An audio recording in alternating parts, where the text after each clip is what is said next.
Hello, kind sir.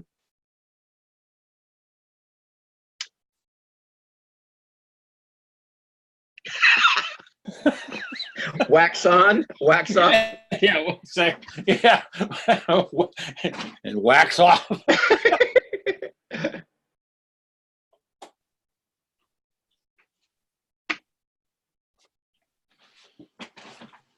So this should prove interesting with an open. Let's see who shows up. Well, the important people are already there, so. Oh, cool. I got that. Yeah, How did your daydreaming go or nighttime dreaming go? It's been really weird lately. I've been catching myself waking up in the middle of dreams, but Oh, no kidding. yeah. I think one of the reasons is that when I had to travel a lot for my job, Right. I slept in a lot of different places very often. Right. And it takes me like 3 days to adapt to a new sleeping environment. Yeah. And I was usually away for 2 days. Yeah. So it's like you never really got into the rhythm, and then you had to come back. Well, since my daughter and the kids are here, I'm sleeping downstairs. Oh, okay. Because of the size of the rooms and how we have to distribute people and whatnot. And yeah, I get up earliest, and I'm not the last one to go to bed. My wife is, but so I'm sleeping downstairs. So I'm now in another environment. When everybody was here for the baptism, I was in another room. So it's like I've been migrating through the house for about 3 days stretches, and it's only after a while do I actually adapt to it. So. Yeah, right. I agree with you because that's something that the way I would language it, the intelligence of the body has to adapt to a new environment and feel a certain level of safety, if I can put it that way. That could be part of it. I never feel insecure with that, but sometimes I sleep best with my head to the north and my feet to the south. Okay.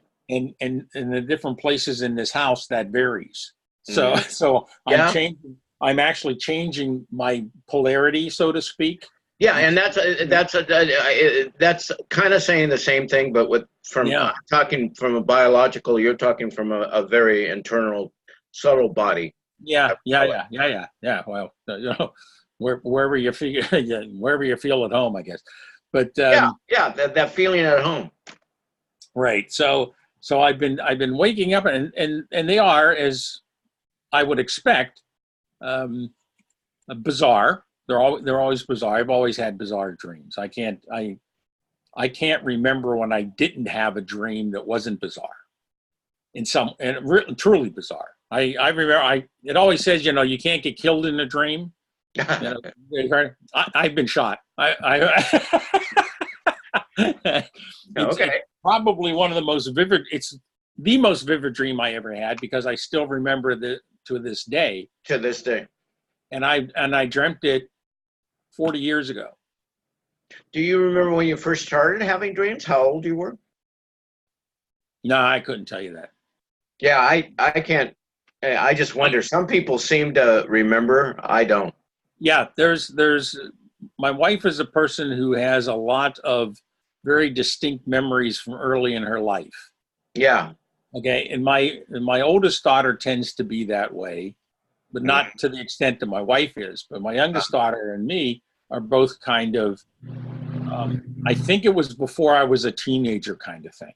Or I think it was in my teens. Or, there's really, because I can't narrow it down. For me, once it's in the past, it gets very atemporal. It's hard for me to place it, even getting it into some kind of sequence, that happened before that. I get that wrong all the time because I'll be talking about something and, describing this and blah, blah, blah. And then my wife would go, no, that was like 5 years before. Oh, okay. Well, whenever it was, whenever that was, Yeah. So I don't have that specificity that some people do. I tried. for years. I tried keeping a dream journal, and if I woke up with a dream, trying to write it down and things like that. But it always got away faster than I could get it on paper. And after a while, it was just like, okay, well, I'm not going to be able to do this, so I just gave it up and didn't follow it. I had a similar experience a long time ago when I was working with the idea of dream journals and even lucid dreaming, and I just kind of let that go and go, well, how well can I pay attention in daylight? And then maybe that'll help. I was like, well, maybe that'll help to get this together. I never got it. I read a lot of literature about lucid dreaming. I find it fascinating. I really am intrigued when I read the stories of what people are doing and whatnot. But it's just like, well, okay, why? And I suppose it's a teachable and learnable skill. Yeah. I've never had the opportunity to go through any kind of learning experience or teaching to have it take effect. So it's just like, okay, it's never really been high on my priority list. Yeah, well, and for me, I have to have a certain, I'll use the Gepser intensity of interest to even follow. Yeah. Oh, yeah. That plays a role. I just noticed that, and I used to kind of fight that and feel like I'm supposed to, I'm supposed to do what, I wouldn't allow myself to feel the intense interest. I'd just be doing it because I'm supposed to. And yeah, I dropped that supposed to and started listening to my interest in how intense it was. And that helped me in my, because I've shared with you even yesterday that it now this is the way I take it. It's helped me to pay attention to certain dreaminess in day-to-day life that comes upon you if you pay attention. Yeah.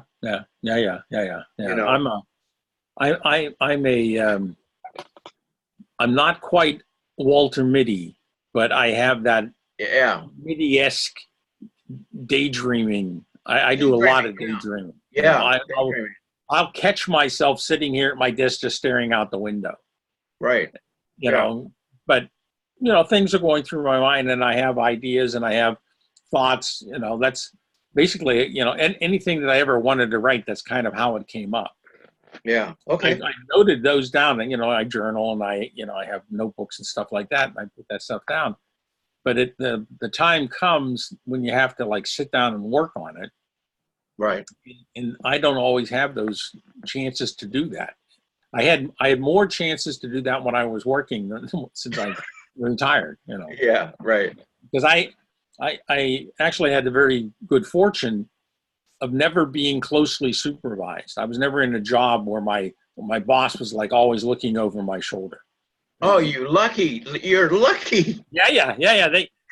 I think the reason is they didn't want to see what I was doing or what was going on, because plausible deniability. Well, for any number of reasons. One of the things is, over the course of my life, I almost always had two jobs. I had a day job, and then it was either some kind of volunteer thing that I did, but for a long time, for example, when we moved back to Germany and I started tutoring for the Open University, for almost 15 years, I had a second job, which was tutoring. So I had to mark papers and I had to, respond to students online. It was mostly a distance learning situation. Oh. But we got together 3 times for the course was 6 months long. We got together 3 times over those 6 months for day schools, usually down in Frankfurt or somewhere I could travel for a day. But I also had day schools in Brussels and in Holland, and because they sent me all over the continent as well. So I would have to travel. Italy. I used to love to get on there. I have to go to Milan for 2 days. Oh my God. And one day was a day of class. And if 3 students showed up, I was always happy. Oh, wow. So it was like me and 3 students for 6 hours on a Saturday, doing this kind of thing. And then, of course, you have, the night before you arrive, you leave the next morning kind of thing because you're not getting out late. So I got to, see a lot of places, and it was the interaction with the students was very intense. But an auxiliary. You know, my bosses knew, the company knew I was doing that. They thought it was great. Oh, he's also tutoring at a university, you know, as well as being, you know, so we can brag with that. Oh, so they were comfortable with that. They were very comfortable with it, they say. And I took that as license, since you know I'm doing this, that if I happen to be marking papers in the office, then you can't get all wigged out about it. Yeah, right. But it never got to that situation where they would not get wigged out about it, for the simple fact that, so I think I had mentioned this to you once before. If my boss said he wanted it on Friday, he got it on Friday. He didn't get it on Tuesday. You know, when I might have finished it 20 minutes later. Yeah. But he didn't get it till Friday because that's when he wanted it. So that's good strategy. That's good. And I just said, okay, so the time in between, you know, and I was always busy, and I did a lot of things for the company, because the projects that we were doing sometimes involved, you know, a lot of outside reading, or I was, you know, I did a lot of emailing with the other project partners, because we had milestones we had to meet, and reports that had to be written and things like that. And since I was a native English speaker, everything went through me for final editing and proofreading and copy editing and whatnot. So I spent a lot of time getting things delivered so that I would have time to do the, you know, the things that were necessary to improve it language-wise and whatnot, which was greatly appreciated by all the people who are writing in English and it's not their native language. You know, that's a real challenge. It takes you a long time to do that. It takes me about twice as long to write something in German as it takes for me to write it in English. Okay. Just because of, you know, even though I'm considered relatively fluent in the language, it's just, it takes a long time to formulate. Writing is a different process than speaking. You know, you can get it out a lot more easily. Yeah, right. So a lot of times I was working two jobs that, you know, while I was there. In the beginning, for the first 5 years, all of the papers that were submitted by the students, and they had 3 assignments that they had to turn in that I marked during the course of the course, so to speak. Between 3 and 5, depending on which course it was I was teaching. And they were all about 3,000 words long, and then they had to be marked. And I like to turn them around relatively quickly, but it wasn't just a matter of going through and say, oh, this is an A or a B or whatnot.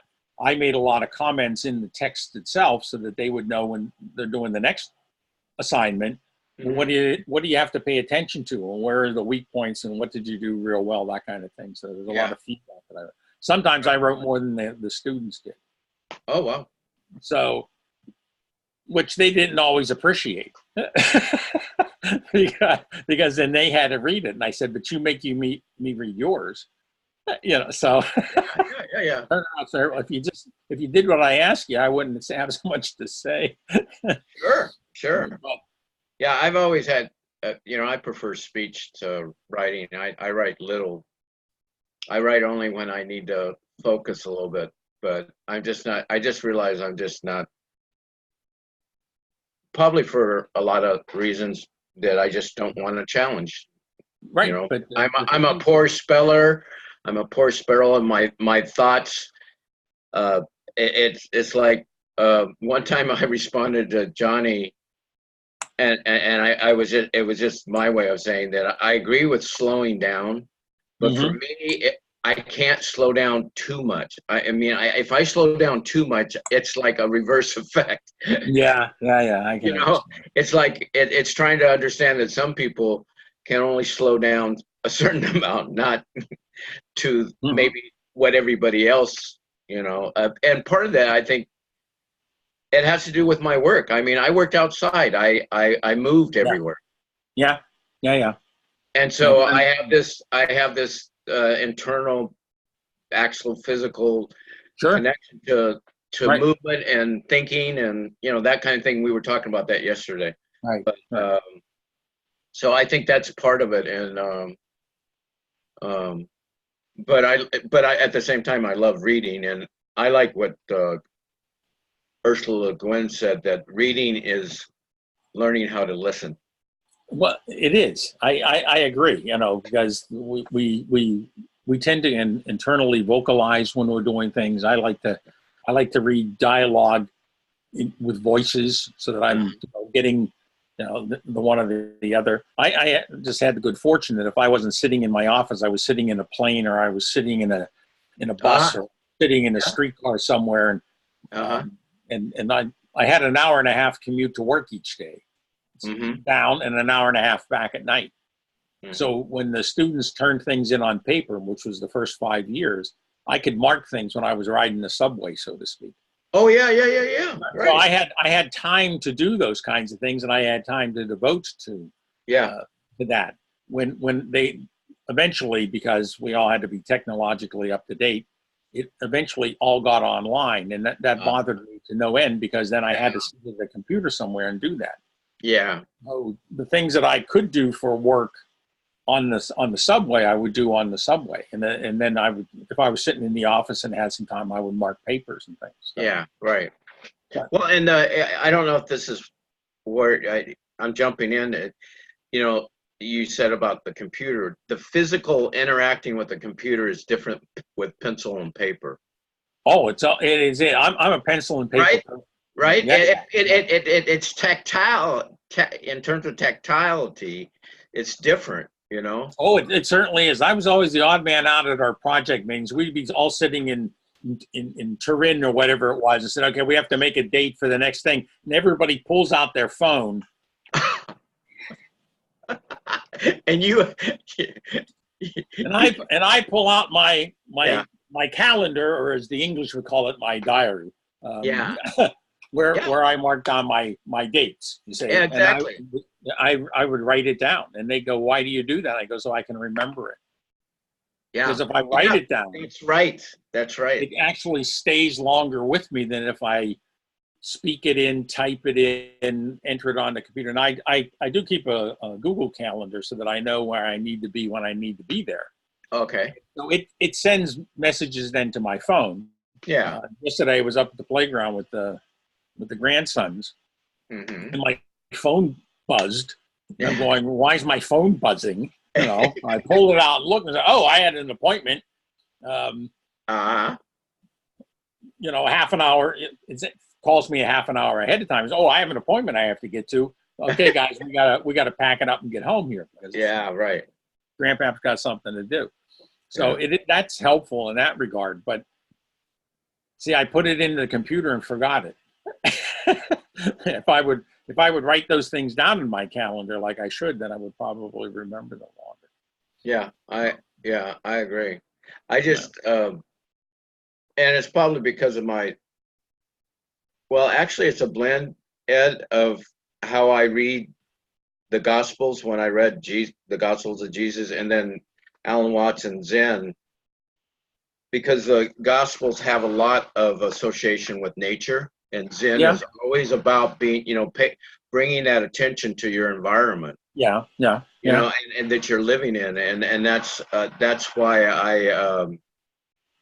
I think of myself of doing a better job of lucid dreaming in daylight, or I know what you mean. Yeah, that's why I spend. A lot of that same activity is what I invest when I'm reading, because a lot of times when I find myself staring out the window is because I was just reading something. I read a couple of paragraphs, and I'm trying to sort it out what it's doing. Exactly. You go off into La La Land or wherever that is that I'm at, but I tend to think that after a while it helps. Well, and some of the research, especially by Evan Thompson, who wrote a book called Dreaming, Awareness, and something else. I mean, it's a academic, but he's very well about wondering about these studies of studying meditators, and when the mind wanders, and wondering the gist of why does the mind do that? Do we have to keep it wandering? And one of the questions they ask, well, when they first catch that they're wandering, you sure that you're catching it and it's just been going on? Yes. Yeah. And I'm given a rough feel of what I've done is they actually are somewhat supportive that we need to kind of relax and enjoy that wanderingness of the mind. I agree with you 100%. I have a book from one of the Martinist orders that I was associated with for a while, and in there they have kind of like how they go about doing their meditation, right? You know, to get you into it, because most people don't before they start these kinds of things, and then everybody goes, okay, well, what am I supposed to do? You know, do I have to, you know, sit under the Bodhi tree and I don't have one on my back, or what is it? Yeah, right. And that's why I told you, you know, the nice thing about the Rosicrucians, they use that Egyptian posture, which is like the pharaohs in front of the temple, where you're just sitting in a chair and just relax. But, and so they did it as well. But you start out by just, you know, like counting breaths and concentrating on, you know, your breathing, just so that you become aware you're doing all of these things. Right. And at the beginning, you know, like the first exercise is, okay, well, try to block out not necessarily all the sounds or, you know, smells or what's in your environment, but all of that monkey chatter that comes up in your head. And, you know, just give it a try at first. Concentrating, trying to bring concentration. Yeah. But once you get to they tell you, once you get to the point where you're able to kind of nip some of that in the bud, when one of them comes up, just go with it. And follow it, and see where it goes, so that you can, because you can end up in very different spaces and different places by doing that. Yeah, you know. So it was to me it was a nice combination of, you know, getting into the zone or getting quiet, which is really difficult for most people, I think. Yeah, and realizing that there is a subtle interplay between. It's not necessarily the chatter. The thoughts you have can be beneficial as well. You know, we've talked about that in a lot of cafes. You know, thoughts. A lot of thoughts come from the outside somehow. They don't pop up in our head. It's like that's why I like that radio metaphor, because we kind of like tune into it. Our bodies are. You could take it in terms of it. In so many ways, on a scientific level, our bodies and nervous systems are an antenna. We're an antenna. Yeah, I think so as well. That's the feeling that I get, that you just that's the same thing we were talked about once in one of our talks, where you do that exercise. You actually stare at someone to get them to turn around, and they will turn around. Well, why is it that they do that? Right. You know? And I think it has something to do with sending and receiving.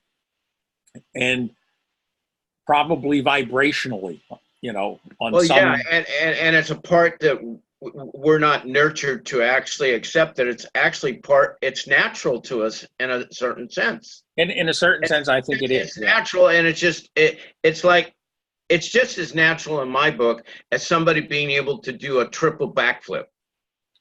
Yeah. But it takes some practice to do that. It's a different kind of ability. Even if you have some talent, even if you have some ability, you still have to work at it. Yeah, and so to play in this, I don't know if you checked out I forget what it was, of the lady Doug posted about the liminal dreaming. Did you ever check that out, liminal dreaming, that Doug posted? There's a lady that's been working with liminal dreaming in the sense, and I kind of checked it out, and it plays into part of my day-to-day practice. That she's basically tapping into the hypnagogic state in betwing. So that hypnagogic transition between that's part of working with. She's really have a lot of interesting to show that people can work with that, and it's more the hypnagogic is going from wake to sleep is easier to train than coming out, because then there's the other side of that coming out. But it's that liminal place before you start sleep or dreaming that. I agree with her, because that I tend to do that naturally before I fall asleep. I'm relaxing, and you just expressed it in another way of wandering. Yeah. And what her in-depth things is, one of the things you have to get used to in that liminal space is it's loosening whatever filters we have between us and the infinite. And so it's going to be chaotic, and it's not going to have necessarily a logical frame, you know. Yeah, yeah, But to relax into it and see, like you were pointing to, follow it, because yeah. maybe Just it go just with takes it. time to find out what the images are trying Yeah, because what you're doing, from what I feel, just in a psychological sense, and it's just psychological, we do have that repression mechanism between us and the unconscious, you know. mm-hmm. And it seems to me that the more we work with these kind of things we're talking about, we're actually touching in and helping that, and not be so habituated tight. Yeah. You know how we close. You know how we can close things off. Well, we can. You know, We're but pretty at good the at same doing time, I agree with you that one part you said is, you know, I don't know if I understood it right, but it's basically, you know, sometimes it's good to actually relax. It's okay that we do things unconsciously too. You know what I, you know, something along I that think we line. do. You were saying, you know, Yes. we not getting so obsessed that we have to micromanage what happens in our Right. experience. Yeah. That when I actually stop and think about how many things I do unconsciously every day, Yeah, 'cause right. I have to take the grandson to kindergarten, so driving to me sometimes it's a little scary because you're I was late for my appointment yesterday and I was going down the highway and I needed to turn left, but I would have driven to kindergarten. I Oh, didn't I have the see. kid in Yeah, the car, you see, yeah, but I yeah. had just Right. dropped him off, so I was thinking, oh, grandson's there and this, that, and so I was in a whole different space, and Yes, right. it's a little disconcerting because I don't think I had to be on the road at those times. Oh, okay. Okay. I like to think I would like to think that more people are less like me and paying more attention to what they're doing behind the wheel, but a lot of it, yeah, but a lot of it is exceedingly automatic, and I notice that on long trips that I take I like to drive. If I'm going to drive a long distance, it's like you were, with your son, you're going up to Montana. Mm-hmm. Well, when there's another person in the car, there's a different dynamic. But if you're in Yes. a car all by yourself and you have to do a long distance, Yeah. it takes a little bit of effort to make sure you're not zoning out somewhere along the line. Yeah, interesting you say that, because I did have that experience by myself of taking a Lexus 300 all the way up to Coeur d'Alene, Idaho, 5 years ago, March. I was Oh helping yeah, a friend get the car up there, and I left at 2 o'clock in the morning. It took me like 22 hours. I got up there at 4 o'clock or 5 o'clock in the morning, and this was during March, and it was still winter up in Idaho. I mean, it was so yeah. uh, and I know of where you speak, because I had about a few monsters by me. I'm going, okay, wake up and roll Yeah. down the window, But one of the experiences too of this is I'm getting into Montana, and where you go to Missoula or you go to Butte, and I'm about 50 miles out. There's nothing but these high mountains, a full moon and moonlight on snow. Something about that just Yeah. was awe-inspiring to me. I'll never forget that glimpse, that driving through at 80 miles an hour and seeing this stuff. Yes. Yeah. I prefer driving at night. Oh, you do? Yeah, I do. I would rent. Although I used to like to drive more at night more than I do now, because I realize when I'm getting older, the vision's not what it once was. Right. But if I had my druthers, especially when I was young and driving a lot more, I would prefer to drive at night. And in Germany, that's particularly nice because tractor trailers, or the equivalent that drives around here, actually are not allowed out on the roads after 10 o'clock at night, and they can't drive in the morning until 6. So you don't have that here. I wish they do that here. and it's also in Germany, trucks are not allowed to drive on Sundays. Oh wow.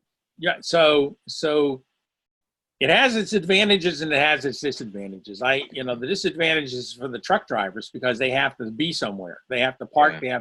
So they're not home as much. A lot of them live in their trucks. Well, I know a lot of truckers live in their trucks anyhow, but Yeah. they have to live in their trucks. They actually have no option there. So that's the downside of it. The upside of it is there are very strict rules on how much you're allowed to drive. You can't drive more than 4 hours without taking a break. They have machines in the trucks that write to monitor times that are behind the wheel and that are not behind the wheel because they're trying to avoid people getting overtired. People violate the rules, especially, and we have a lot. Germany, since it's located where it is, it has both north-south traffic. Anything going from Sweden to Italy has to go through Germany. But it also has a lot of east-west traffic. Anything that's coming from the East Bloc, Czechoslovakia, Russia, Ukraine, and whatnot, going to France has to go through Germany. So we just have a hub. We are the cross. Germany is actually the crossroads of Central Europe.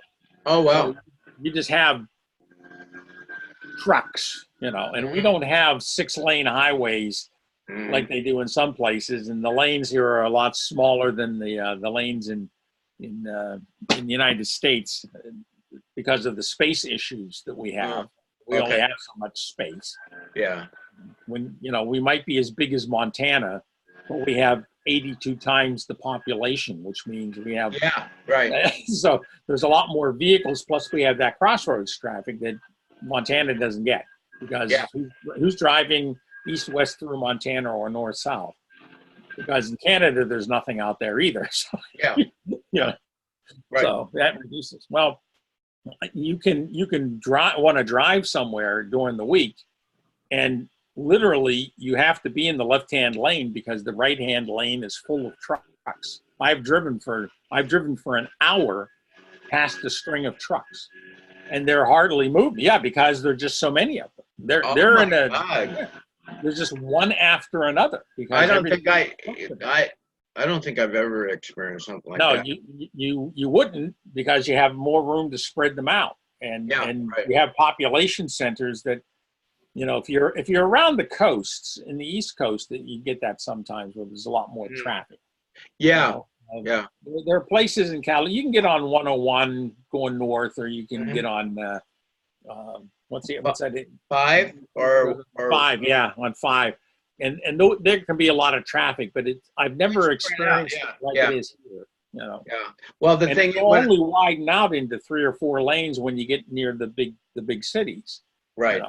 But when I was going to Quarter Line, when I turned through Missoula to go to, in that intersection of Butte and Missoula to go to Quarter Line, well, I get 20 miles past there and it's snowing. Okay, I'm a California kid. I have not had a lot of snow driving, do you? No, I don't do it. So my butt was puckering as far as remembering what they tell me, and I'm going down the road, and these truckers are going past me like 80 miles an hour. Yeah. Scaring the shit out of me. And then I fortunately nobody was around when I did this. I turned on my headlights. I'm going, oh no, shut that fucker off. No, I don't need that cone effect with the snowflakes coming at the windshield. And that's a whole different visual. Doing an Alfred Hitchcock kind of. But it's interesting in that liminal dream. She says that like she mentions driving and getting tired. That's kind of you're entering into that place, hypnagogic, and that can be dangerous if you're driving. It is. That's the only thing about driving that bothers me, that I'm going to miss that opportunity. Because I just assume turn off, get off the road. They have a lot of like laybys. What do you call those in English? Where you can along the interstate. They're just a place where you can kind of pull off. Rest stops. Even if there's not a building there, they just have places where you can kind of pull off. A lot of times they have a toilet or something where you can just kind of like get off, get out, walk around the car a couple of times, get back in and go on. But that's the only thing that kind of bothers me, because I get to that point a lot earlier now, given my age, than I did 20 years ago or 30 Yeah. years ago. You could Yeah, just so kind of, she was mentioning that, but she mentioned something that actually took place, that if you're a passenger, it's a perfect time to kind of work with the hypnagogic state. yeah, If you're a passenger, and I think that's one of the, what kind of, when I describe about what I seen about Utah and the mountains, and I told you about the Yep. sensation I had, I think that I was kind of pretty much in a certain, not deep, but it was definitely Yeah, different. yeah, it's definitely different. I think that's one of the advantages of being able to drive with someone else. Yeah. When we came back from Fort Huachuca, one of the guys that I was going to school with down there, we drove back. He dropped me off in Pittsburgh. He was going up into New York. He was from Oh upstate. yeah, I remember. Yeah. Okay. So we did 4 hours on, 4 hours off of driving because we just drove through. Yeah. So whoever wasn't driving was either zoning or sleeping. Yeah. Right. So we didn't. It was an interesting trip because we traversed the United States in about 48 hours. Wow. Wow. Because it was just driving. Yeah. It started snowing at the Continental Divide and didn't stop until we hit St. Louis. Ooh. So that all the snow. But both of us had grown up with snow, so we had a whole different experience. Okay. Yeah. Right. You right. would. I noticed that even when it rained in San Jose. Oh yeah. The driving pattern of people changed, and especially if it was fall when the leaves had fallen. That almost black ice, slippery. You can't tell. It was. Yeah. It was always a challenge, because it's not something that you encounter all the time. No, but I think I learned that about the, I was actually working with that kind of, when you're riding with sleeping, especially when I hitchhiked many years ago. Yeah. Now I have a vocabulary and understanding of it, and maybe that's why I'm comfortable with it, because I sleep one foot into the hypnagogic and one eye on the driver. Because I had some rides with people that that's where you want to develop your sense of vibe. Go hitchhike. Yeah, you do. That's exactly what you want to be able to do. You got to feel it before you see it, kind of thing. You just kind of. Oh yeah, and there was I planted a lot of seeds in me and trust, and learning to trust that, and a lot of different things, and I had a few. I think it's a great intuition developer. It's too bad that right. That school of learning doesn't exist any longer. Exactly. You can't do that. That's all gone away. But it was a whole different engagement of the world. Yeah, and that was in 1976, 77. Yeah. That's where it was really. It was part of the hippie, but it began to die out. I'm sure people still hitchhike, but probably not as much. I even experienced, though, even back then, only once, and I think it was in Nebraska. It was in the Midwest, but I was standing on a road, on ramp, and I'm just going to say, a couple hicks threw rocks at me for hitchhiking. Yeah, wow. But proportionally, those kind of incidents were small. Yeah, they were the good. It also builds. Like I tell people, I learned from that there's more good people in the world than there's bad people. Yes, and bad people just get more press. Yeah, that is true. But there are lots of good people, a lot of helpful people, and back in my day, it was still possible when you were on the road to work for food. Yeah, you could actually go into a restaurant and spend a couple hours in the kitchen and get fed. Yeah, and it was acceptable that's what you were doing, and nobody got all weirded out about the fact that you just want in and said, and you were shorter change, but you needed food and stuff. It's interesting you bring that up, because I think even before hitchhiking, I remember my grandmother especially talking about living through the Depression. Okay. Yeah. And she told me about this, how where she lived is that people left their doors unlocked. Yeah. So they'd be gone, and a stack of wood would be cut, and they could see that somebody took some lemonade or something, but they left a stack of wood. Yes. Yeah. Yes. Yes. I remember growing up, there were still hobos, and they'd knock on the door asking if they could do something for food. Now, we didn't have a lot. We lived in a suburb of a small town. You know, it was not like there was a lot of work to be done. Oh, okay. So we generally just fed them when they came. You know, give them something to eat. But that was an acceptable thing to do. I remember when we started locking our front door at the house that we lived in. Because, oh, you do remember that? Yeah, I remember when we started doing that, and I asked my dad, well, why? And he goes, well, things aren't like they used to be. Yeah, right. And I was probably at the time, I must have been 13, 14. It was the early 60s. Okay. He said, okay, well, we'll lock the door. So I remember lots of folks in our neighborhood, the keys to the car were in the visor. Yeah. Yeah. you left them in, a lot of people left them in the ignition. Yeah. You know, parked out in front of the house. We hardly ever, we never locked our doors until I was 13, 14 years old. It wasn't necessary. Now, and we didn't live in a big city. We weren't in Pittsburgh. People in Pittsburgh locked their doors because they were in the city. But we, you know, Greensburg, where we live, I was South Greensburg, which is a little borough outside of it.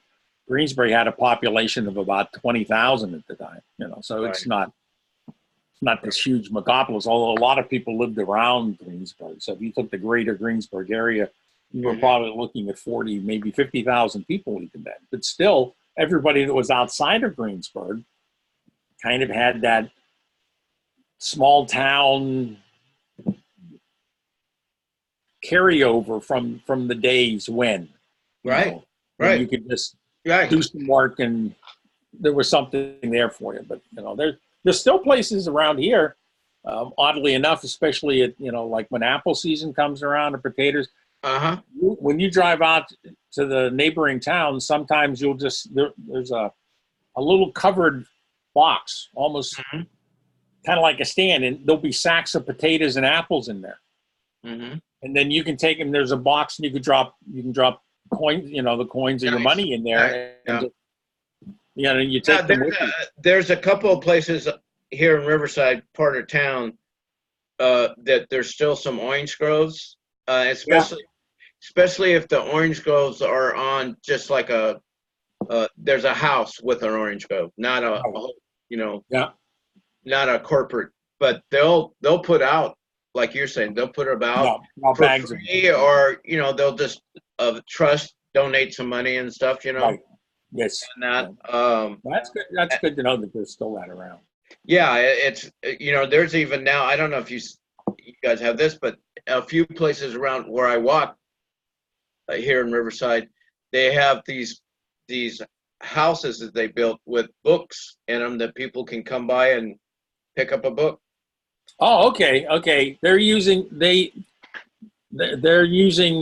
old telephone booths for that here. Oh, is that right? Yes, yeah. There's a lot of little towns that they've just filled up the telephone. They didn't tear them out. Books. They're with books, and you can take books or bring books or whatever. And so you have like little lending libraries all over. Yeah, and which I think is a really cool idea. It's a very cool idea, especially anything that's outside the grid of corporate America. Okay, well, you can tell your upbringing there. So yeah, only because you know, it's my upbringing, because of, I don't want to get too my upbringing of not trusting Big Brother. Well, there's nothing to trust about him, but we all know he's there, and he's always there, and he's always around. Yeah. You know, and so, but it's also one of those things you kind of learn to live with.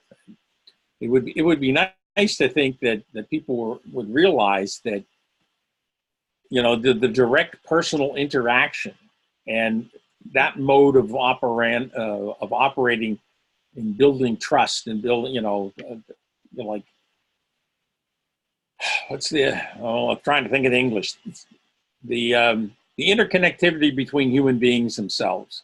Right. The interpersonal relationships, that's what I'm looking for. Yeah, right. Developing true interpersonal relationships actually goes a long way. It's amazing how defenses can be, the wall, we kind of put up fences and walls around ourselves because we've been more or less socialized to think that you can't trust the other.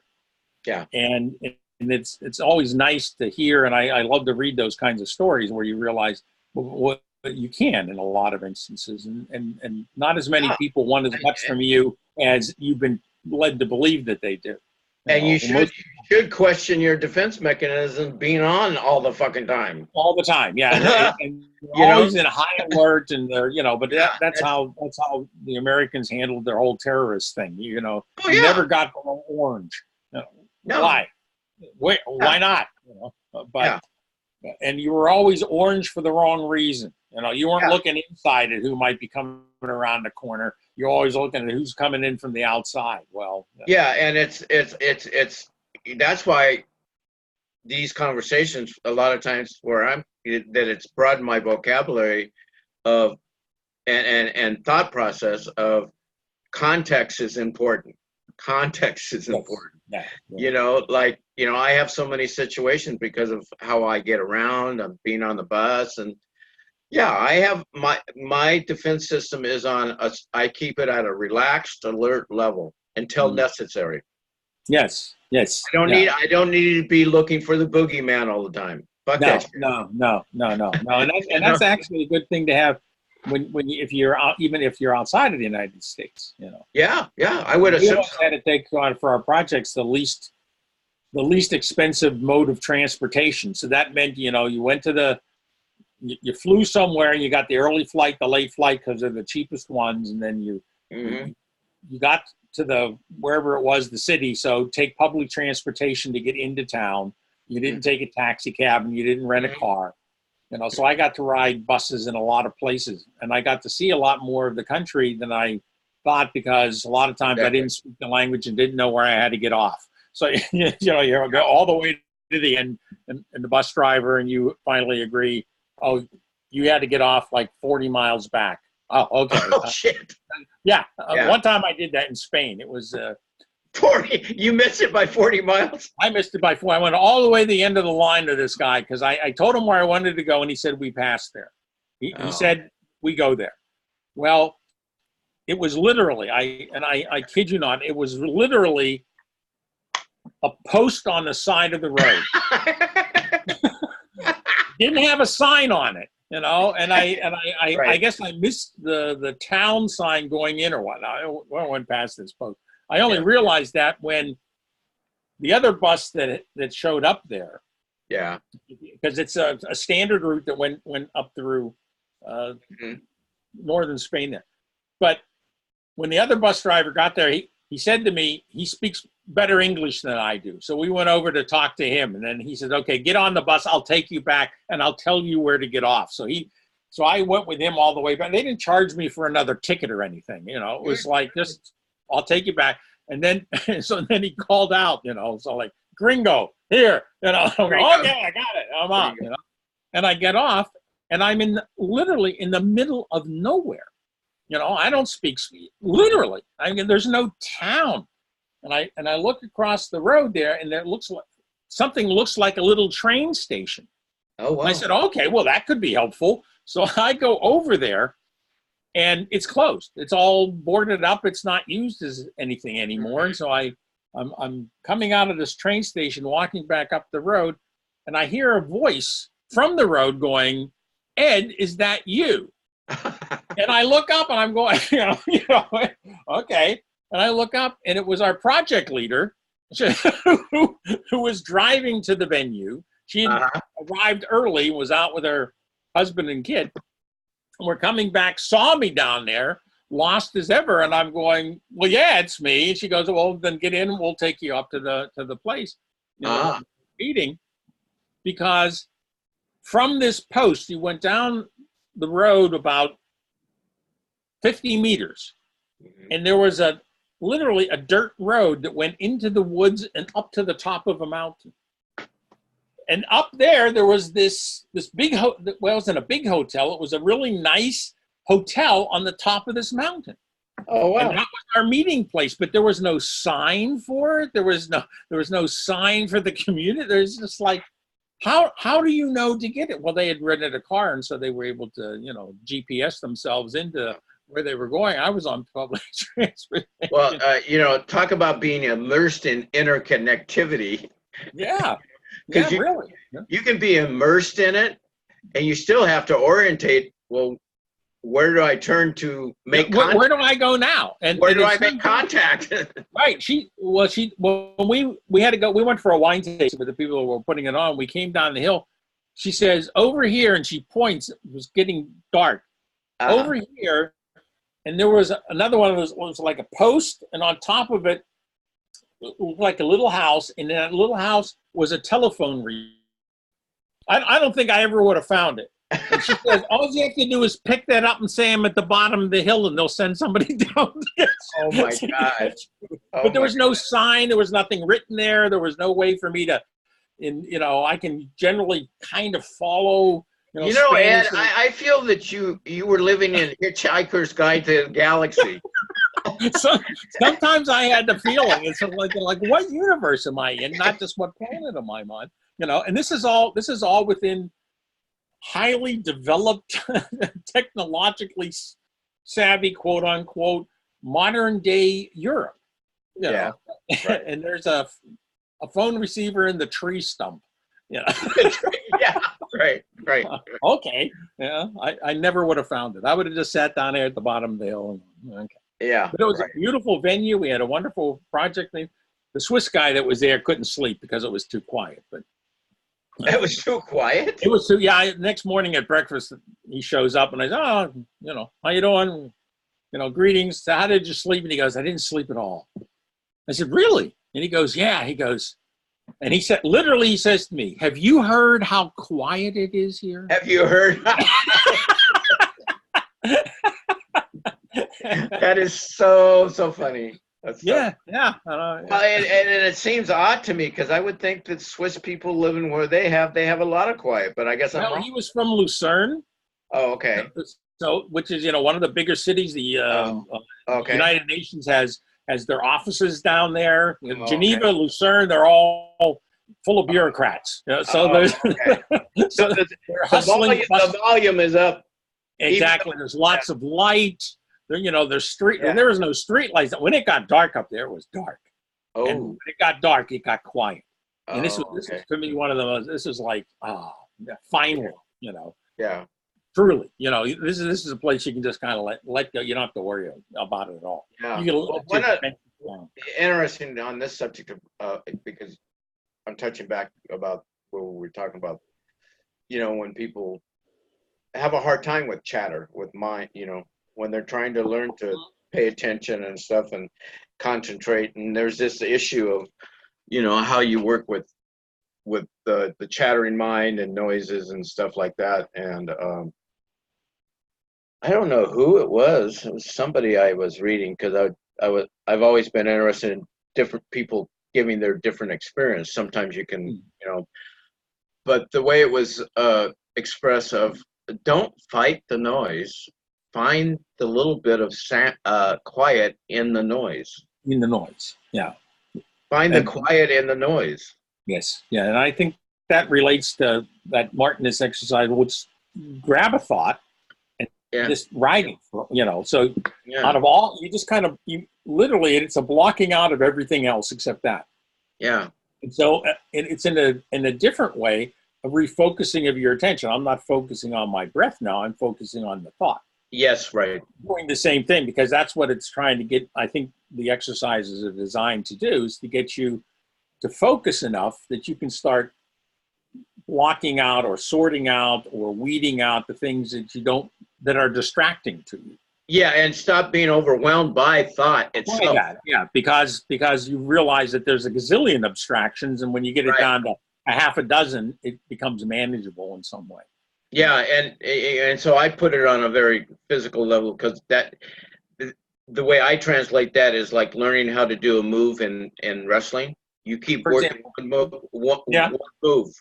You yeah, know, just how to hook up or how to whatever. But you find one thing you need to try to change. That you're going to use that you actually have to keep practicing with, so that yes, you get from you can it's second nature. You don't have to think about it. right, You right, know. right. That's that automatic part that Yeah. comes into driving. We do a lot of that way, and it's for that reason that we've done it again and again and again until it's been internalized. It's the Yeah, same and that's thing when, playing a harmonica. There's just yeah, something you just do it again and again and again and again. It don't yeah, forever be able to play a blues scale.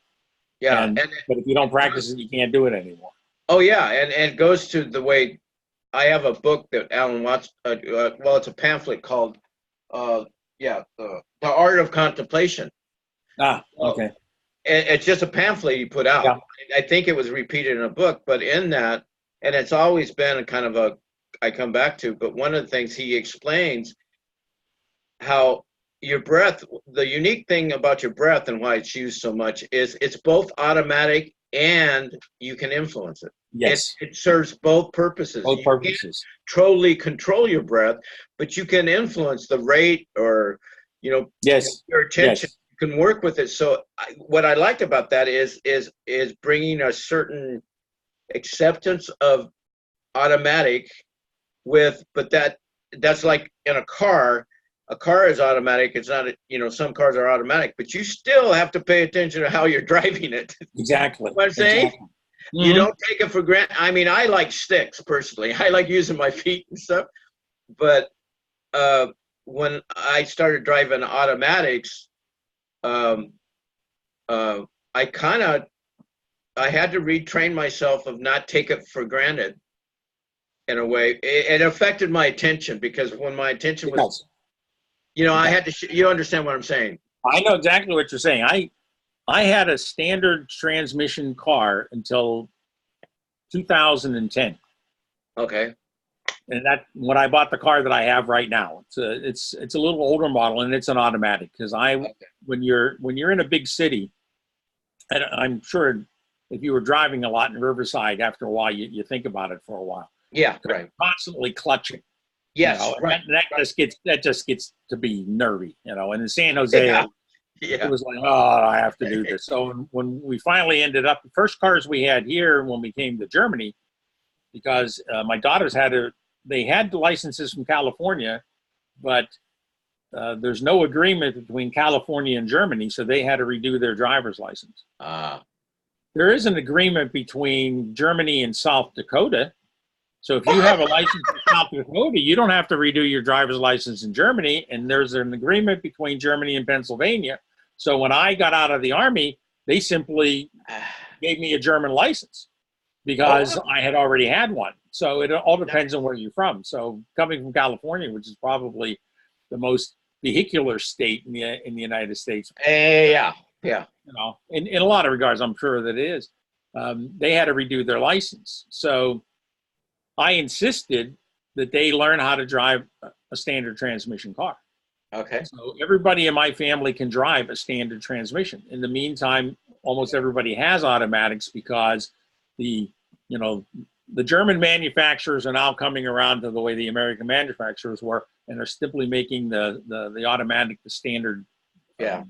The automatic becomes the standard, and the standard becomes the exotic that you get. Exactly. Yeah. Go figure. We know it's cheaper to produce, but what the heck? So they all learn to drive on standard transmission cars, and I prefer to drive them as long as I don't have to drive them in the city somewhere. Makes sense. Makes a lot of sense. Now that I'm here where I am, it wouldn't bother me to have a standard transmission anymore, except that my wife with her artificial joints goes, I don't want to do that. So, okay. Right. So, but I'm hoping I don't have to get another car for a while.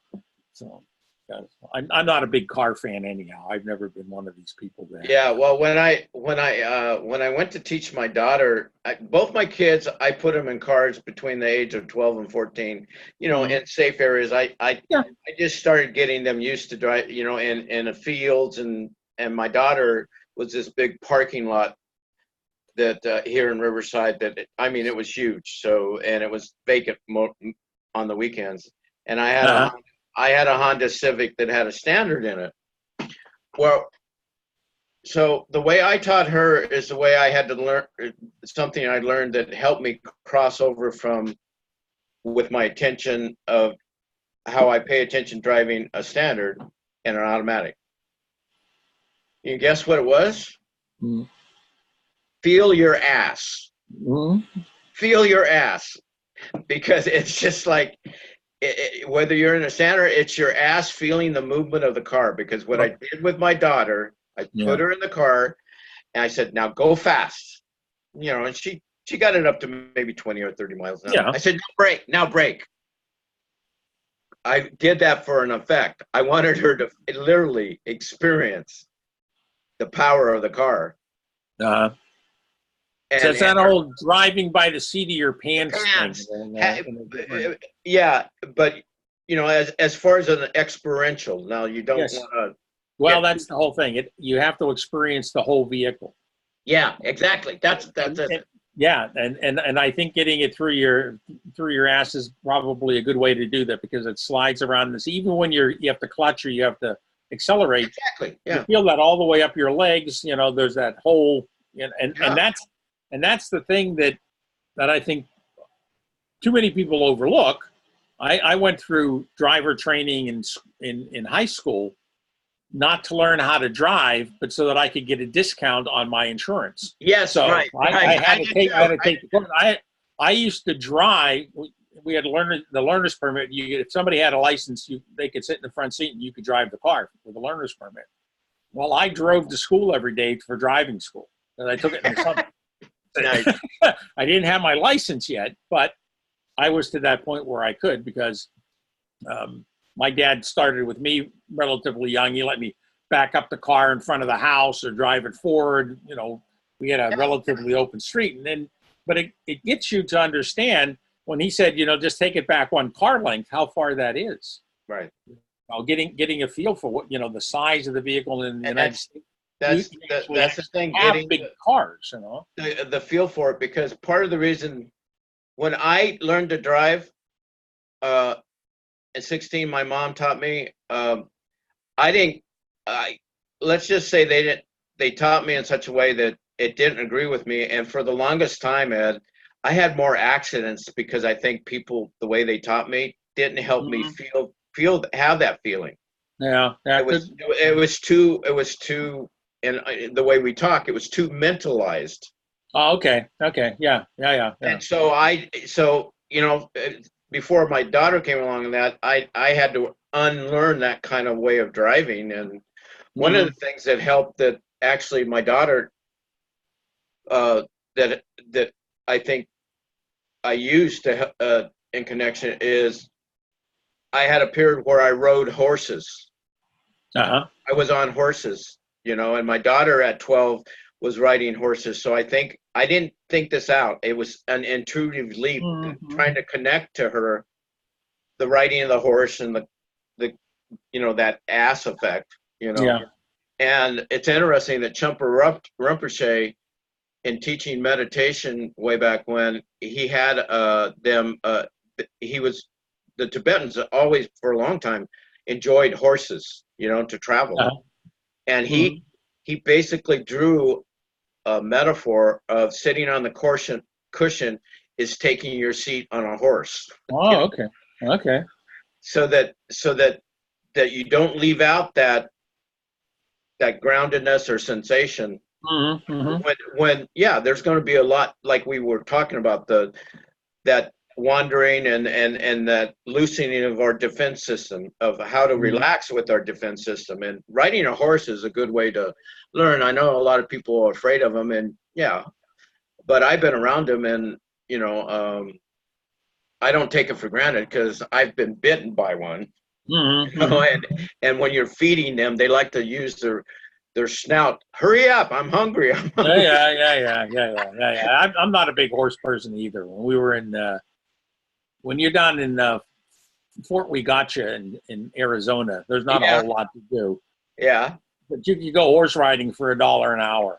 Oh wow, So, wow. yeah. So there was a couple of guys that could ride horses, and then they always dragged me along, Yeah. and I always ended up with like the weirdo horse or something. No wonder you don't like horses. But these horses had more issues than I did. You know, so Yeah. we could have probably gotten along really well if we had some way to communicate. Yeah.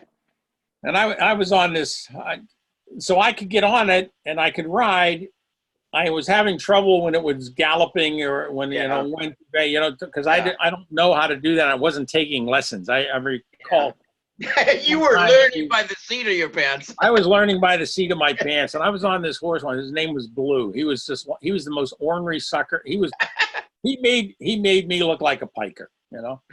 So when we were out, we got out of the corral and we went down the trail, and we were with this one guy. He was from Hawaii. He was a real horse person. He rode bareback, and we're kind of like going down the trail and we're trotting, and I'm really proud that I'm making it this far. And I see this guy coming at me at full gallop. This horse is being chased by Satan, you know. Well, the horse I'm on, Blue, sees this and figures, I don't know what he figures. It's like, well, I have to get into this, or maybe there's danger, or we have to do this. And this horse, like, it was just like in a cartoon. I had the feeling it like jumped up, turned around 180 degrees, and took off at full kilt with me on it, you know. I managed to get back to the corral. On the horse, or were you on the horse? I did not fall off. It was one of those, I am holding on for dear life. You know, yeah, right. And I made it back to the corral. It turns out that since, you know, there's so many rattlesnakes and things down there, the Hawaiian guy who we were with, his horse got spooked by a rattlesnake and took off. And he didn't have anything to control it other than the reins that he had. So the horse was like, I don't care about you. I'm looking out for me. Right. Right. Your horse is going, well, I'm getting out. Well, I'm following. I'm getting out. That's right. If he can do it, I can do it. So I'm out of here. So he's because Blue loved to be back in the corral. That's where he wanted to be. It was my feeling. You know, and he got back there. So, but we got back in one piece. So I've always appreciated Blue for that. That he didn't go out of his way to get rid of me to get back. We just went back. We managed that. But that's just like as far as I ever got with horse riding. But I love horses and I love animals. And it's a great interaction, and I would have enjoyed being able to partake of it a little more if I had had the chance. But we just didn't get around to that part of it. Yeah. Well, it really worked out for my daughter, even though at the time when we divorced and I left the house, my wife immediately got my daughter into horseback riding. I had her in a keto, because I wanted her, both mainly her. I'm still come from the place, know and be comfortable with your body, and you're less likely, to get your defense system go crazy because you haven't learned how to relate to them. Right. Right. That's why your example with your ass in the car is actually a good one, because it's that experiential side of things that too often gets overlooked. It's like you said, your parents taught you too mentally to drive a car. Yeah, and it's not a mental thing. It's really a whole body thing. Well, and it informs what you come to understand mentally. Of I got to turn on my blinker and stuff. So it's just you got to ground it there so that you can use the mental to move through traffic. You can. It's what disappoints me the most these days is that I see lots of people around here. They buy these really high class, expensive cars. Yeah. And they don't spend the extra 10 euros or 20 euros or what it takes to get a turn signal. What? They don't come with turn signals? No, they come with turn signals, but I don't ever see one blinking. Oh, that's what you're saying. I missed And that one. I missed want to that go one. up to them afterwards and go, it's really sad you spent all that money in the car and you didn't get a turn signal. What are you thinking? You know? I missed that one. Okay. I know it's because that just irks me to no end. It Oh should yeah, be yeah, automatic. right, You know, right. I'm turning, okay, but it's not something I may have to tell you. Turn on your turn signal a couple of times. At some point in time, it has to be automatic. Oh yeah. You know, Oh, yeah. but then again, Yeah. I learned to ride a bicycle back in the days when it was expected that bicycle riders would use hand signals. Yeah, Well, right. actually, there was still a lot of cars running around when I was when I was young that you had to use because they didn't have turn signals. Yeah, and see, up until about 3 years ago, I haven't had a car since 2007. Oh, okay. The last car I have took a shit, and I just with my income, I said nope, I'm not buying another one. I can't afford it, Mhm. insurance, all that. So I started riding a bicycle, mixing with bicycle and busing. Sometimes I'd bike part of the way home, and my dad picked me up. You know, Yeah. it's 9 miles and stuff, but it kept me in shape. And so I was on the road for a long time as a bicyclist, and Mm-hmm. learning that gave me another heightened sense, not hyper, heightened sense of I'm moving through traffic, Yeah. things Yeah. that can hurt me, Yes. but I want to keep moving, so that's been a part of my whole somatic intelligence learning skill. And my Mm-hmm. daughter, even though I resisted her going the horse, it turned into one of those things that if you just slow down, maybe what appears to be negative has something positive in it. And sure enough, it did. That I was the one that was, because my ex-wife had to work. I wasn't working, but I had a car, and I take my daughter to her classes for her horse to ride her class. I interacted with her a lot around it. A lot of it was just us being in silent to each other. Mm-hmm. You Yeah. know, it was it was just troublesome to me, but I had to learn to accept it because of the divorce, and that's the way Christy needed to. But I wish there was more. I'm just saying, I wish that there was some more talking time. But Mm-hmm. it brought forth a lot of positive because I got to see her develop a horse person's Yeah. skill. And if anything, it just challenged. I wanted her in karate for to have that physical still, but she learned it with a 1,000-pound horse. So I'm going, well, if she's good at this, then she's going to have some. That's what I want. I want her to feel confident if she runs in within some kind of reason. If she runs into something physical, that she knows how to work with it. Yeah. Yeah. And especially as a female, I think males need to do it too. But I've been For on this. different reasons. Yeah, different reasons. I just For think different reasons. when it crosses over, and this is where I like sports, is learning how to interact with your body under different kind of, situations. Yeah. Yeah. So, it turned out to be really good. And I about 3-4 years ago, my daughter went with her mom to New York City, and they live on Rhode Island or something. And my daughter took a day trip all by herself to go to the Empire State Building. She went down to Central Park. She went to this nice restaurant, showed a picture where she had wine and dinner by herself. And Kathy's relatives goes, she's going to go out by herself? And Kathy goes, yeah, she's a lot like her dad. Mm-hmm. There's lots of ways to pay compliments. Yeah, right. Thank you for saying that. I know the way I'm taking it. Hey, sometimes others don't expect that you'll do things that you end up doing, and sometimes we do have that. It's not like the luck of the Irish per se, but a lot of us walk through the valley of the shadow of death, not knowing that that's even where we are, kind of thing. Yeah, that's so true. Really, I mean, sometimes ignorance is bliss, and sometimes naivete helps you out. I remember when we were in college, there was a bunch of us. We decided we were going to go to New York and have a couple of beers. Well, it's an 8-hour drive to New York City, so we got in the car and drove to New York City. Yeah, and we were in a fraternity, so we went to the fraternity house, and it happens to be up in the Bronx. And we said hello and checked in and said, we're going downtown for a beer. And they said, okay. Nobody said, don't do it. We went outside the door and they had already started a pool of how many of us would make it back uninjured. Oh shit!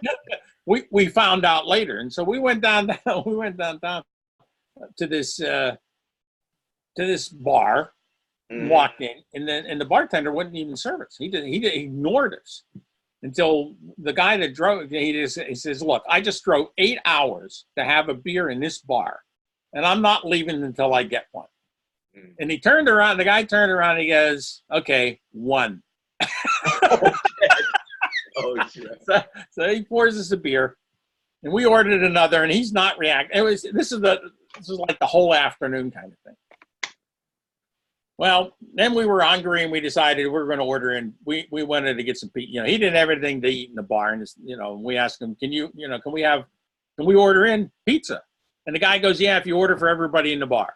Okay, yeah. Well, there was the 4 of us and 2 other guys. Okay.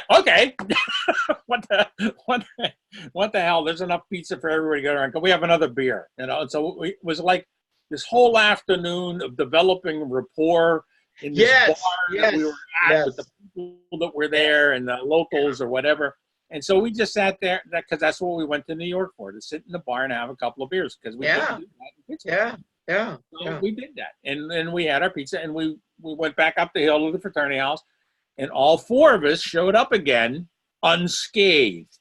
Nice. That's when it came out, because there was only one guy who said, "I don't think any of them are going to get hurt," and he won the pool. And he so he bought a couple of he bought a case of beer and brought it in, and we all sat around to exchange experiences about how they thought we were going to survive New York. But none of them could, because one of the fraternity brothers had been mugged down there, the day before, one of those things, because it's not like that. But sometimes you just happen to, you have your angels are around you, or you're just so naive that people go, oh, they're not from here, or they wouldn't be doing that. That's very true. And everybody just goes, I can't. The locals are amazed. The locals get amazed. Yeah, exactly. Yeah, I've had several. So you have these lucky experiences. Sometimes it doesn't turn out that way. Sometimes it can turn out very badly. But you have to take what comes.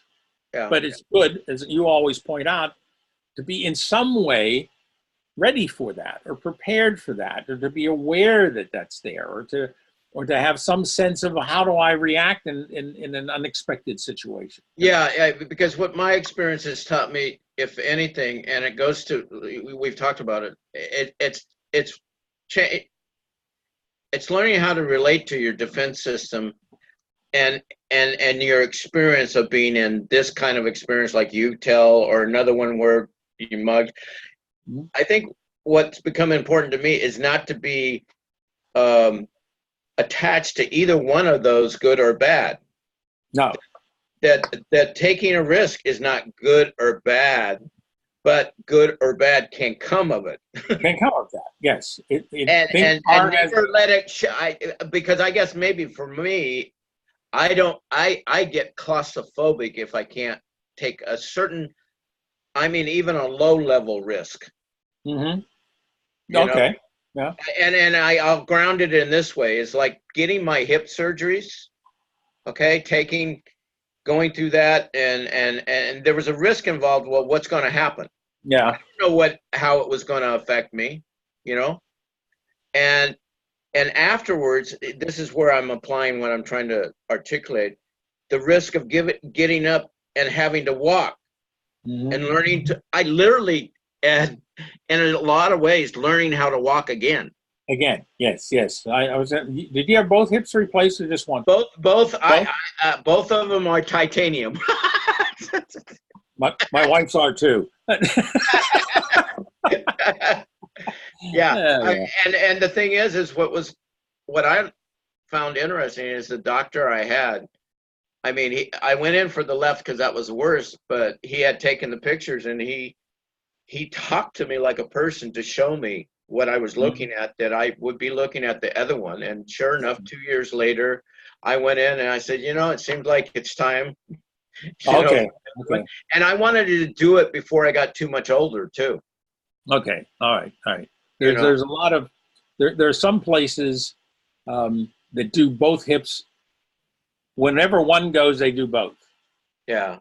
Because that's one of the problems that my wife has. When they did the one hip, there's a leg differential because of how they put these together, and so you're kind of off balance for a while until the other one gets done. And in that period of time, you walk cattywampus. Exactly. Yeah. Right. And that's part of what contributed to her back problem. Yes. Because you're skewed.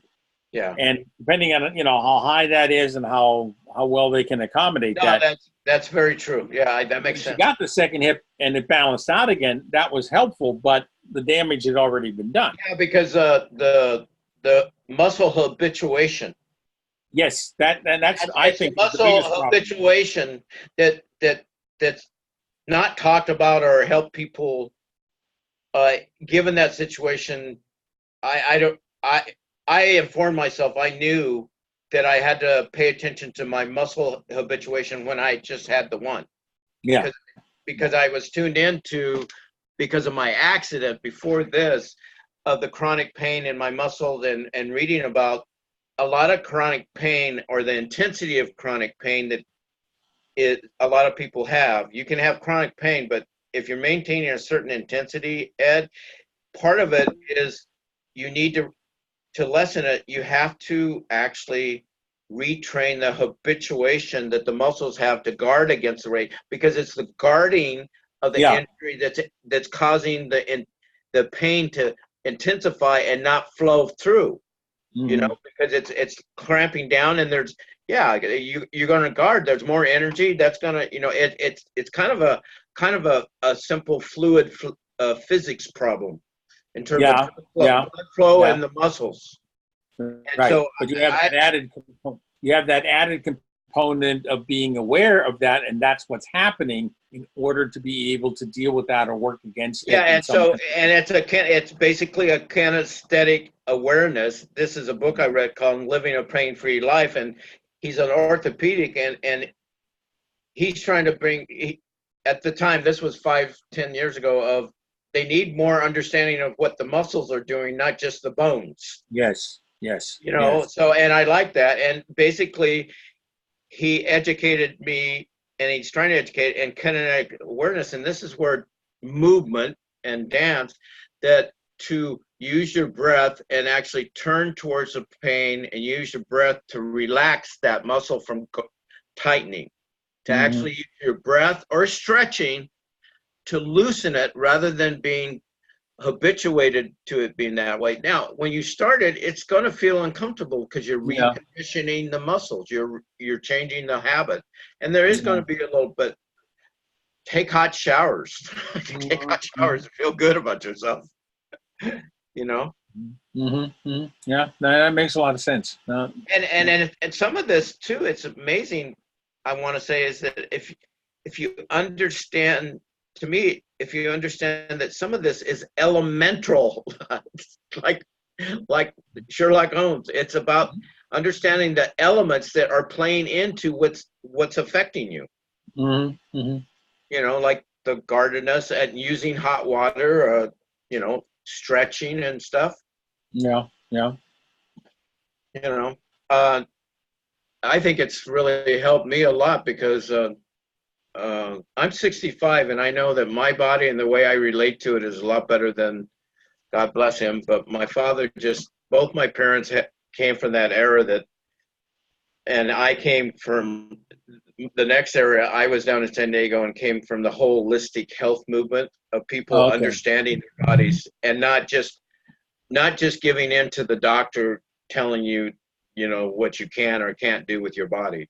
No, I can understand that. There was a long time before they even got like joint replacement. My experience of old people, they just didn't get up, they didn't walk, they couldn't for the most part. because they all had bad hips, bad knees. They had bad something or other, and there was nothing you could do about it. Right. And so, old people were associated with sitting. Yes. They could still sit, and it was all a matter of how cushioned the sitting was. Yes. That you That's could get right. to, because, I know even my wife's parents, they still had some farming that they were doing on the side up until till the grandparents died in the late 60s. They were doing that, and these are people that simply had worked their joints kaput. Yeah, right. For lack of a better word, because that's what you did, and you did it until you couldn't do it any longer. Well, and because I was in maintenance, also what I'm sharing is all these factors now kind of coalescing. But because I worked in maintenance, we were all about what's the term for it? Ergonomics of how we use our bodies, and the wear and tear because of the misuse of the way we lifted, or repetitive motion with your body without take a break. So I was informed by that a lot too. Oh yeah. And those where you were talking about with the farmers, they didn't have that kind of input. No. When I came to Germany in 1972, they were still mowing their fields with scythes, in part. Oh my God! Yes, and turning it with rakes. Oh my God! This is 1972. Everybody go, oh, industrialized. No, there are places here. I even saw they were rare, but they were rare. But I did see horses plowing fields. So they had horse-drawn plows. They had these things, but it was not uncommon, especially here where I'm living right now, where the family went out and literally mowed the hay with, and gathered and raked it together into thing. And they did have a baling machine. That was like the big thing. But you had to get it cut. You had to get it put into rows. It had to be dry, and then the baler came through and made bales out of it. Wow! But they were all hand loaded onto trailers. Wow. It wasn't like, they just spit out a roll somewhere. And these days, you get these rolls of stuff, and the tractor comes out, and it's got a forklift on the front of it, and you can pick it up and they stack it on a trailer. None of that happened back then. I seen some of that up in Montana. Yeah. Okay. Up in Montana, they do that big, huge fucking rolls. Yes. Well, they're not huge here, but that's kind of like the preferred baling method these days, because I guess it's easier to do it. Yeah, probably more. I don't know what the machinery does, but yeah. But the things that how things have changed. That's what I'm paying attention to now. Yeah. How things have changed, and a lot of things for the good. I think, I'm grateful, for having lived at a time where I learned a lot about my, how to relate to my body and stuff. Because, I mean, for a long time, Ed, I'm not kidding, until I was about 30, I had so many fucking speeding tickets, and I got in accidents with machinery. And I know a lot of it was, until I got into meditation, my mind thought it could just hijack my body without any consideration that, really? Talk about deficient rational.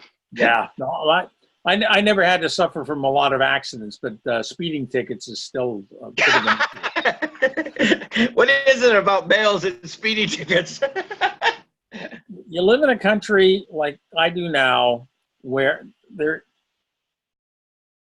are posted speed limits. Okay. Yeah.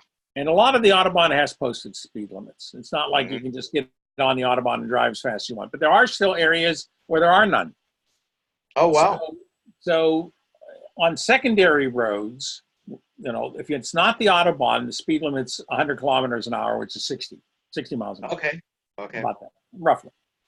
So when I drive down to Fulda, it's a secondary road. It's actually a federal highway that goes from here to Fulda. So when I drive down there, every time you come to where there's an intersection of some sort where roads are coming in from the side, they usually have that posted as 80 kilometers an hour. This is about 48, about 50. So you kind of have to slow down. And when you go through if you go into any community, once there's a yellow sign that says this is where the community starts, the speed limit is 50 kilometers an hour. So they don't have to post those things. You just know what they are. Okay. So, and it's all up to you, even when you're on the Autobahn and you're driving, if you're not within the community of some sort, if you're not within what's, we would call an incorporated area. Yeah, right. If you are more than 10 kilometers over the speed limit in an incorporated area, you'll get points. Otherwise, you just have to pay what I like to call the entertainment tax. And if you're outside of that, you can be up to 20 kilometers over the speed limit. If there's one posted, and then you only pay the fine if they're monitoring it in any way. But there's not like police sitting there. You will never see a police car sitting on the side of the road in Germany. Oh, is that right? No, never. It's all done. It's all done with radar. And the thing that's nice about it is when they send you the speeding ticket, they send you your picture. Yeah. And it's on there, and they go, and if this is not you, you can come down here and say to us, it's not me, and then you can start that whole process. You don't have to say who it is that was on there. You just have to go down and go, well, that's not me. Now, they may ask you a lot of questions about whether you know who's driving your car at that time. That's my twin. That's my twin. Yeah, it could be, whatever. But, silence is sometimes golden because you don't have to speak. But, so I have this whole stack of speeding tickets because I tend to get them where I don't pay attention or I am going too fast. The couple of times where I really should have been penalized, for some reason they didn't have the machines turned on. Wow. So I didn't get my picture taken. But this can happen also in the middle of the night, and you get a picture of you that you can recognize as you. It's that they have developed this technology. As a matter of fact, we have one right down the street here. It's probably no more than 50 meters from our house. Wow. You get on the street, and it's for, because this is a 50 zone right here because it's still within the community. And people coming down to the highway that's down here tend to slow down because they're going to be getting on the highway. But people that get off the highway have been driving a little faster and tend to speed up this way. Okay. And so they have these columns that are standing there. And the thing is, the nice thing about Germany, most places, they post signs that there is a radar machine up ahead that's going to take your picture if you're driving too fast. Yeah. I mean, you've been warned. You've been warned. That's right. And so when it happens to you and you go in and go, well, that was unfair, or, they go, what? You don't know what the rule, and that's the other thing I like about Germany. If you do have a traffic violation, you can always go to court. And the first thing the judge is going to ask you is, didn't you go to driving school and don't you know the rules? Yeah, right. That's the first thing that's going to happen. It's not whether there were signs posted or whether this. There are rules. If there are no signs anywhere, everybody knows how to drive. I told you once about that village in northern Germany that just took out all the traffic signs. Yeah, you did. The number of accidents reduced because people started paying attention to what they were doing instead of just following the signs. Exactly. And it does have an effect. So there's like this baseline that's just a little higher than it is most places. We don't have to tell you, you should know. So right. Exactly. I pay my entertainment tax regularly, and then that's why you call it an entertainment tax. Yeah. Well, I think the one that I enjoyed the most is the first time I was here in Germany. I used to have to drive to Fulda every day. I taught English down there at the education center. I had this little VW bug, and it never drove too fast, but if there is a speed limit somewhere, you should follow it. And I just it was an 80 zone, and I went through there at like 90 kilometers an hour. Oh, wow. And back in those days, they actually did sometimes have guys out there with one of those radar guns that would, you. And then down at the next lay-by, where you could pull off the road, there was a police car, and the guy had this stick with this round circle in it and a flashing red light that he would wave and to tell you to pull in, And you could pull in, and then he would tell you what you did wrong, and and it was going to cost that. Back then, speeding ticket was about 20 marks, and you paid it on the spot. You Oh, know, wow. the policeman said that'll cost you 20 marks. So you paid him 20 marks and you went on your way. Okay. So I got flagged for speeding going to Fulham one week. The next week, coming the other way, same area, stretch of road, going in the other direction. I get flagged again, and I get pulled in. The same police officer? Same police officer. And he walks up to the car, and he looks in there, and he goes, "You're a slow learner, aren't you?" I love it. I love it. That's good. I said, That's really apparently good. so. Yeah. Reached into my wallet, got out that 20 euros, and he goes, "The chances are good we'll be here next week too." Oh, he let you know. He let you know. Yeah, very kind, our friend, your friend and helper, the policeman, and he was willing to put the. I never saw him again. I didn't get another speeding ticket in the same place. Well, I was just thinking maybe if you did see him, you'd pull without. No, you didn't pull over. Hey, I learned my lesson. I learned if I had seen him, I'm sure I would have driven back. Okay. Go, I made it this time. Yeah, And exactly. he probably would have given me a ticket for driving the wrong way or turning around where I wasn't supposed to. Yeah. That's amazing. That's amazing. Well, I'm going to get off here. We've been on here an hour and a half. It's been the two of us, and it's been nice chatting. Yeah. We'll see how everybody takes to our, chatting. Our musings. Yes. I'll talk to you down the road. Okay. Okay. You take care. Thank you very much, Ted. Thank you. All right. Enjoy. Bye-bye. Bye. Yeah.